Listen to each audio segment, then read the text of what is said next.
down with the BackCountry Diggers today. I've been looking forward to this one for a very, very, very long time, ever since me and Mike here started talking about doing this. We've been looking forward to doing this one. A little bit of background about who we are. We are W.L.L. We love Lawrence. We love to sit down with the non-conventional people that do the non-conventional stuff, the cool stuff that's within our community and elsewhere. And these guys fit right up that alley. So, Mike, Tom, you guys tell us a little bit about what y'all do and who you are. Well, first of all, we're not conventional, so that's cool. Go ahead, Tom. Well, we are meditators, and we are also amateur historians at the same time.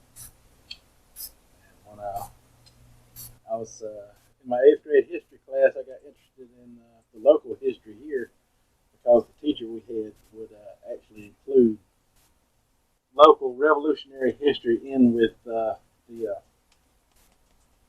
main history, from the British and the French and the Indians. I mean, he was so in depth, that he would actually include the backcountry local history that was in the area in with the main history that everybody else learned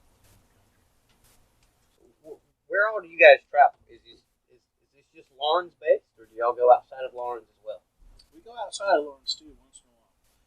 Most of what holds our interest is, like Tom was saying, the history of Lawrence, and we kind of focus on that. But we do go outside. We go to Union County. We do Greenville County. Well, the backcountry, what the historians consider backcountry history is within the entire British 96th district. Yeah, of course.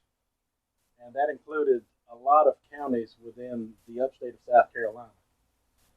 You reach Fountain Inn and Greenville, you've crossed into Indian boundary lines, Indian territory. So from Fountain Inn on back all the way to the ocean was considered colonial territory.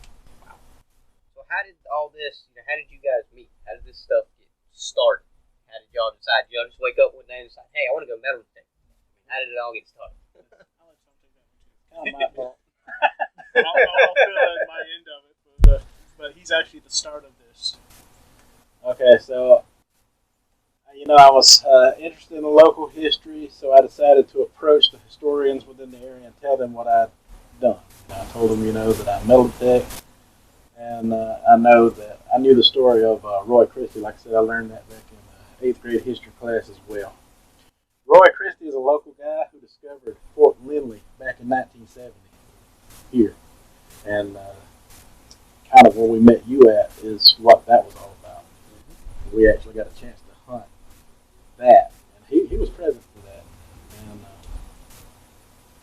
my interest was also to be able to find and locate things like he did, that was lost to the community. And there's a documentary of us hunting for the Hollingsworth Mill that's out there on YouTube. It's on his channel. And we actually were able to do what Roy did and discover some of that lost history. And by doing so, we have been approached for more. Being a really big history guy myself, and loving history, what you guys do is awesome. It's amazing. It is just, it makes me happy to see that there are still people who want to preserve the history of smaller communities in areas that were lost so long ago, and there's so much rich history that has to do with those places.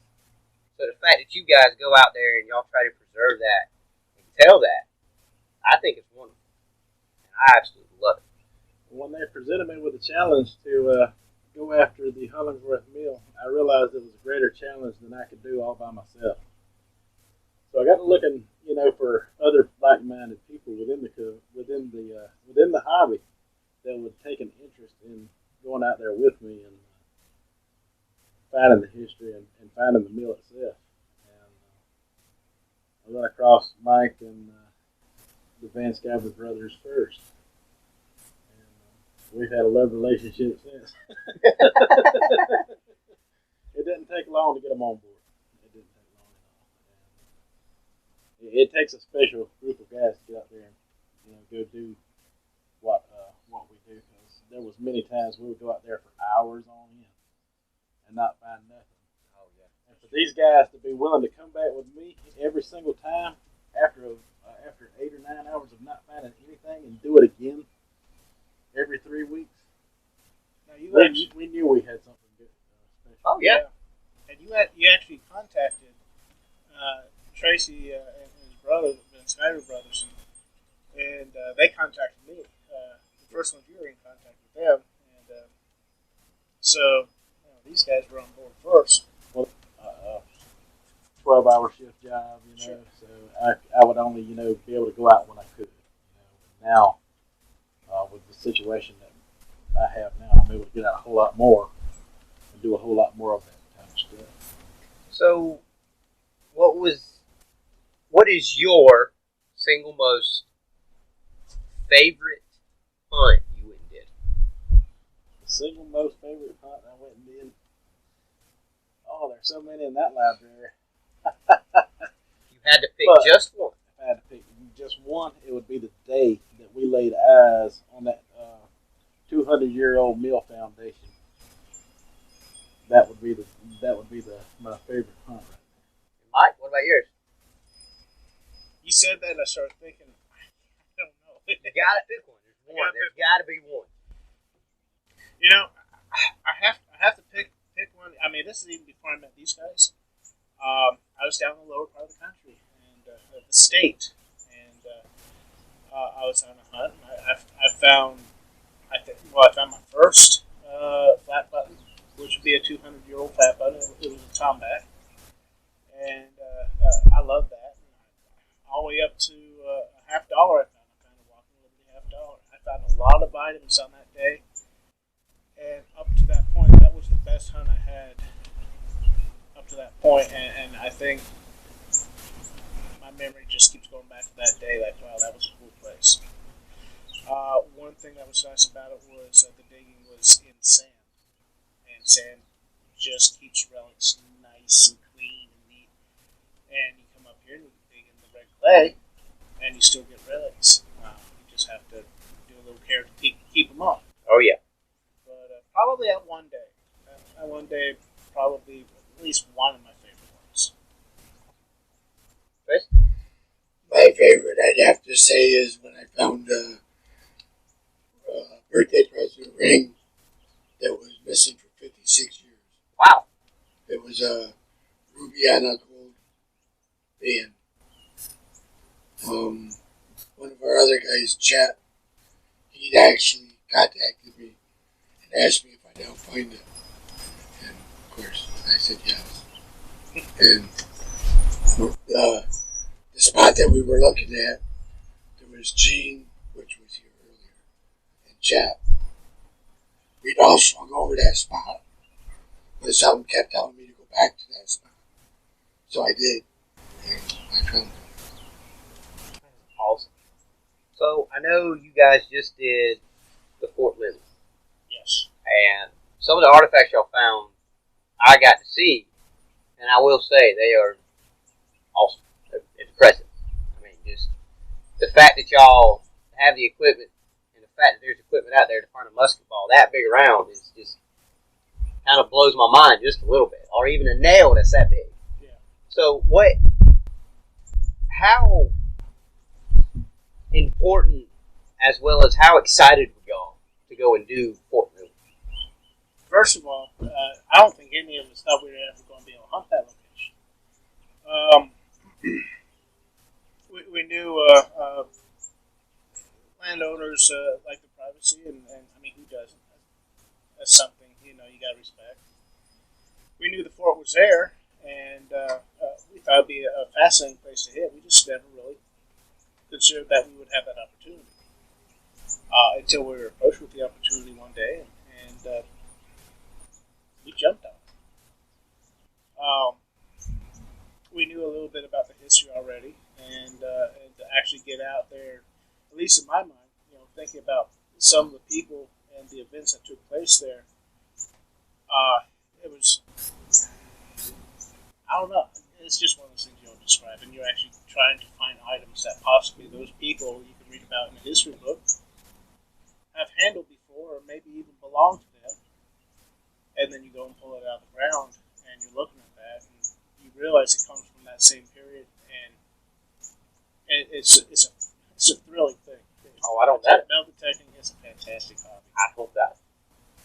I don't doubt it one bit. Just thinking about pulling something that belonged to somebody at some point, Right. that is no longer here, but that has a history to it. Just something as simple as a nail, or a musket ball, or a button. It has so much history involved in those little small items that so many people don't understand, that some people glance over and say, oh, that's just a button. No, that's not just a button. That button could have belonged to anybody. It could have. And Fort Langley itself has so much color in its history. Mm-hmm. There's just so much that happened. There was a battle that happened there. It just... Well, like you said, even the nails.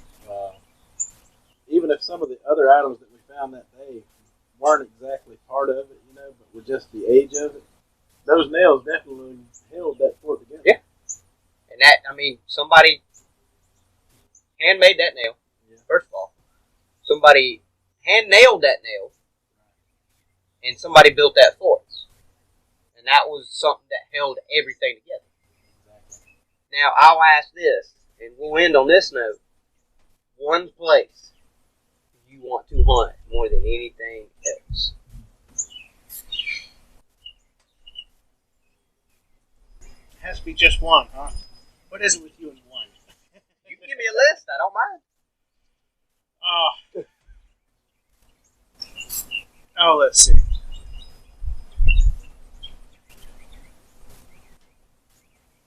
I'll give you a couple. I think it would be fascinating to get on Cowpens Battlefield, someplace like that. One of the battlefields that's well known, documented. Even Kings Mountain Battlefield. That would. I visited Kings Mountain Battlefield one time, and it just something about that place just hit me. I drove away from that. I felt like I was a different person. You know, I'm not to make anything out of it, but it just I could, because of the history that happened there and what I know that happened there, and some of the places that the markers point out what happened there, and you're standing there looking at it, realizing 200 years ago something happened there that was amazing. People fought for this country, and people today don't appreciate it. One place I think I would like to hit would probably be Hay Station, and that would be an amazing spot to hit. I think I would We do enjoy have that. that opportunity. I would enjoy that. I would enjoy y'all doing Hay Station. There's some others too. Phillips Blockhouse. They'd like to find where that actually stood. They're not sure. They've got a general idea. And that was the same it was with the film. If we could get out there where they think it may be, we could find some artifacts that date back to that time. We make it actually put a general area of where Phillips Blockhouse would have stood.